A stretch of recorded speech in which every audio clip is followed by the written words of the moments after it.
நேற்று வந்து custard fruit recipe வந்து வீடியோ ஷேர் பண்ணியிருந்தேன்.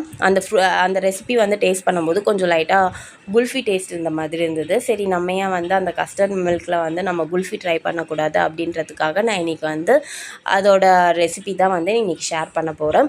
இது வந்து எந்த வீடியோவும் நான் பார்த்து பண்ணலை, நானாக தான் பண்ணுறேன். உங்களுக்கு வேணும்னா வந்து இதோட நீங்கள் வந்து கொஞ்சம் கண்டென்ஸ் மில்க் வந்து ஆட் பண்ணிக்கோங்க. வாங்க நம்ம எப்படி செய்கிறதுன்னு பார்க்கலாம்.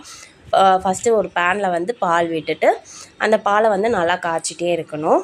நான் வந்து ப்ளூ கலர் எடுத்திருக்கேன், நீங்கள் ஆரஞ்சு கலர் பால் எடுத்துக்கோங்க. பால் எடுத்து நல்லா காய்ச்சிக்கோங்க, ஏன்னா அது கொஞ்சம் திக்காக இருக்கும், க்ரீமியாக இருக்கும்.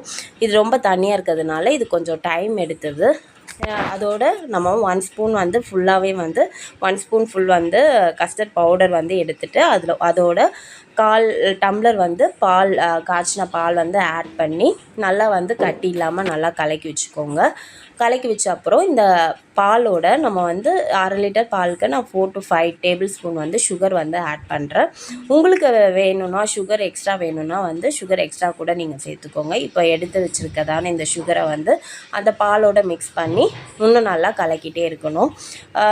கலக்கிறது மட்டும் விடாமல் இருங்க, இல்லைனா வந்து ஏடு ஃபார்ம் ஆகிடுது.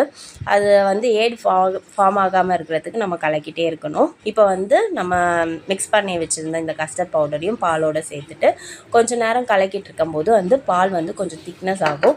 அந்த திக்னஸ் ஆகிற டைமில் கொஞ்சம் லைட்டாக கொஞ்சம் நல்லா திக்காகிற டைமில் வந்து நீங்கள் ஸ்டவ்வை வந்து ஆஃப் பண்ணிவிட்டு கொஞ்சம் வந்து நீங்கள் ஆற விட்டுருங்க.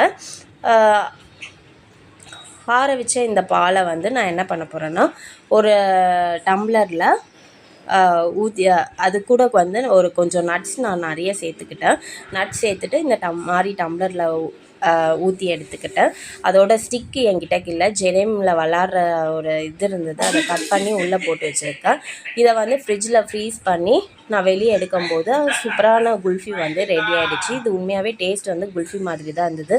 நான் ஆல்மண்டும் நிறைய போட்டதுனால வாய்க்கு வந்து ஆல்மண்ட் நிறைய வந்துகிட்டே இருந்தது. நீங்களும் வீட்டில் ட்ரை பண்ணி பாருங்கள். வீடியோ லைக் பண்ணுங்கள், ஷேர் பண்ணுங்கள், சப்ஸ்கிரைப் பண்ணுங்கள்.